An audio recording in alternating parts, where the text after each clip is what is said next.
Magandang araw po sa inyo mga ka-brothers. Welcome po muli sa aking YouTube channel. Salamat sa Diyos sa pagkakataong ito at muli ay binigyan niya tayo ng pagkakataon na makapag-share sa inyo ng patungkol po dito sa ating ignition system mga ka-brothers ng ating mga motor. Sa araw nito mga ka-brothers, pag-aaralan natin kung paano nagpa-function ang ignition system. Ano-ano ang mga parts ng motor na ginamit upang makabuo siya ng kuryente upang mapaandar ang ating mga motor.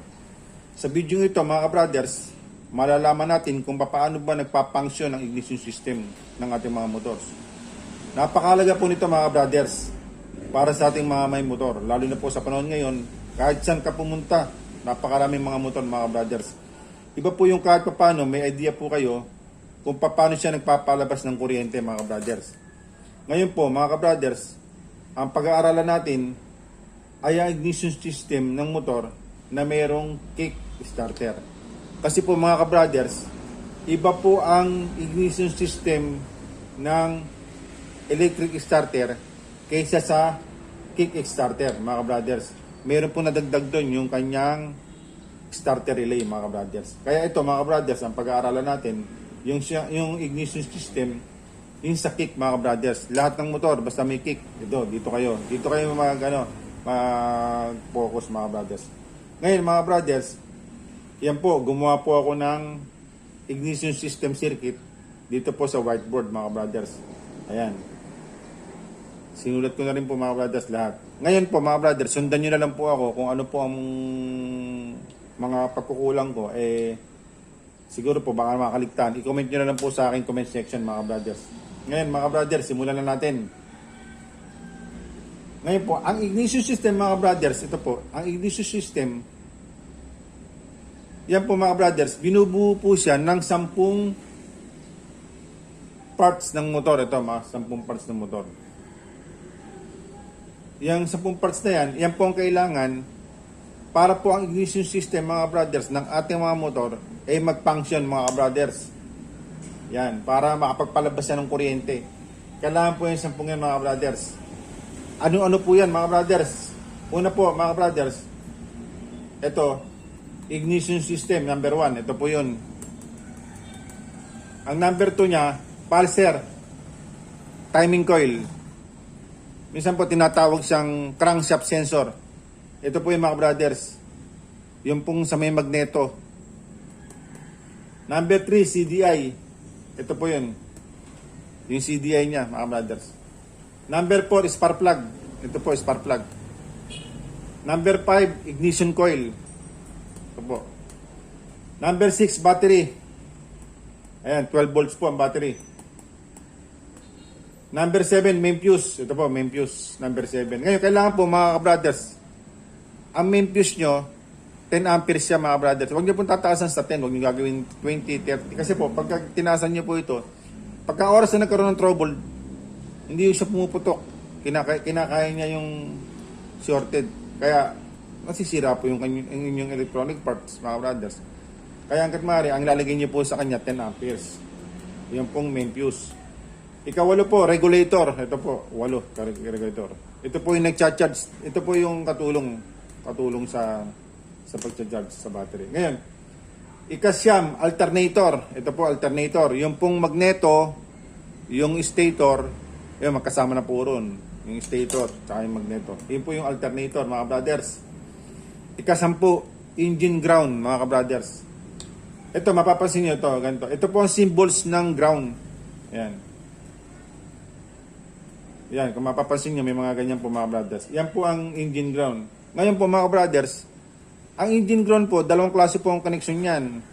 Isa pong nakakonect sa body, yung tinatawag na body ground, at saka pong isa na dumadaan sa wire. Ayan. Basta po may mga ganyan, mga brothers, may mga bagay na, may mga negative pala siya, negative wire. Yung ganito, negative, o ground, engine ground, may dumadaan sa wire, meron naman po na nakakonect sa body ground mga brothers. Katulad po nung sa spark plug. Kailangan po naka body ground yung spark plug para magkaroon ng power yung spark plug. Pag nakahang siya, walang power. Yun yung body ground. Meron naman po, yung ground o yung negative, dumadaan siya sa wire. Kaya pag oras na naputol po yung wire, bawa ito dito, magkakonekta, bawa wire ang ginamit. Pag naputol ng wire, mawawalan siya ng koneksyon. Ayan po, yan, napakahalaga po yan mga brothers, engine ground. Ayan.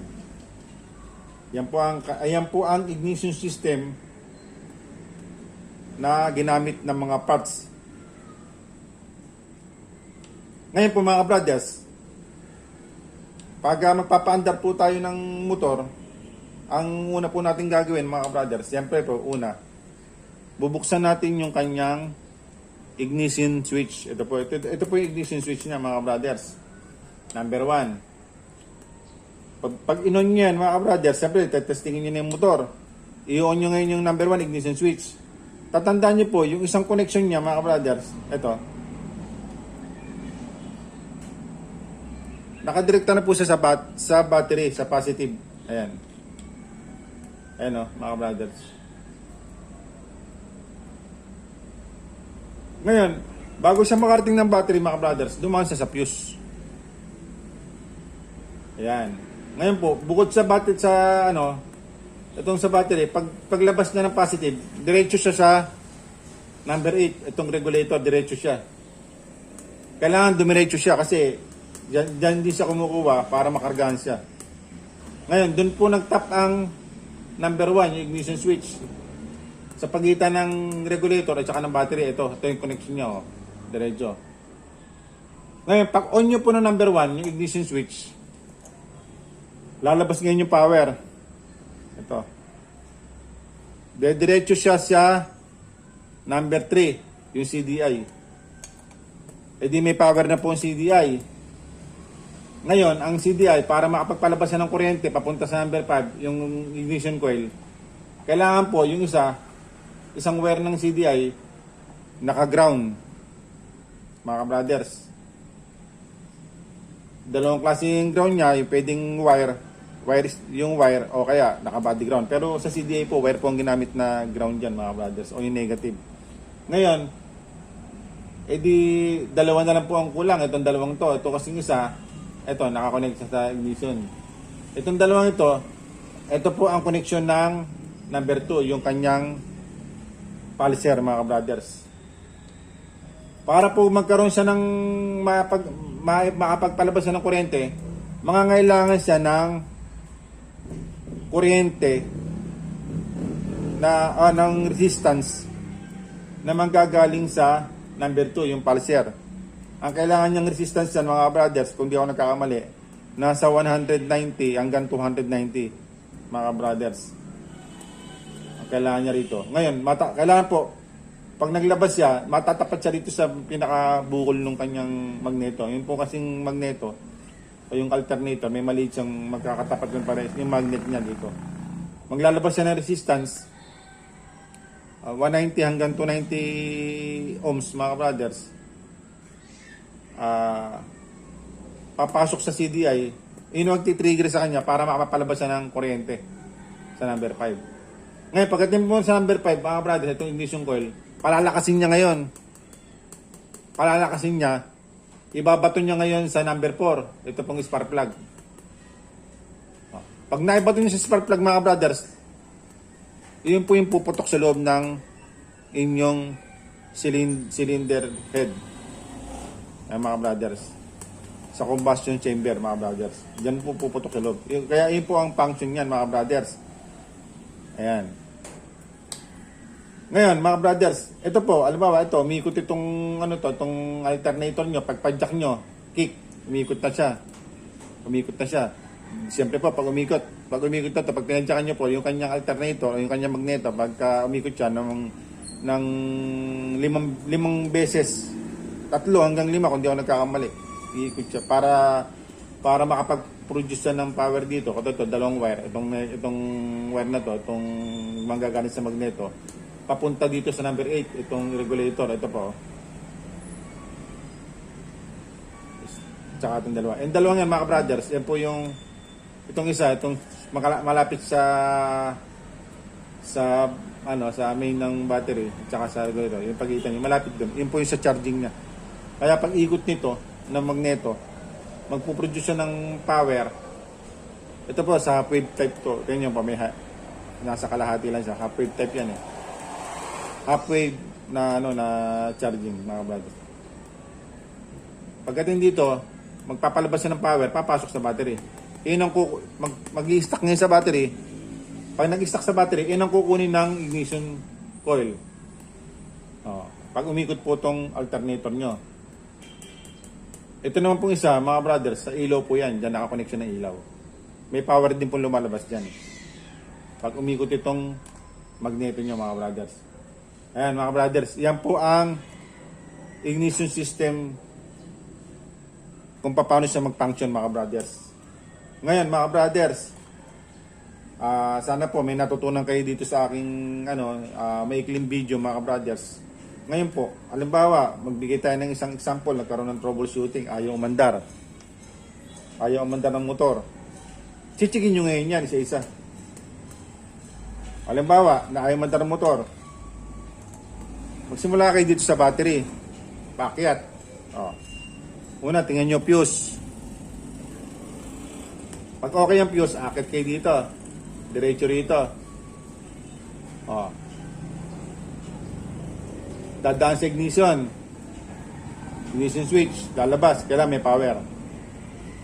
Susugin nyo siya, mga brothers. Kailangan may power na pumapasok sa CDI. Galing battery. Pag wala.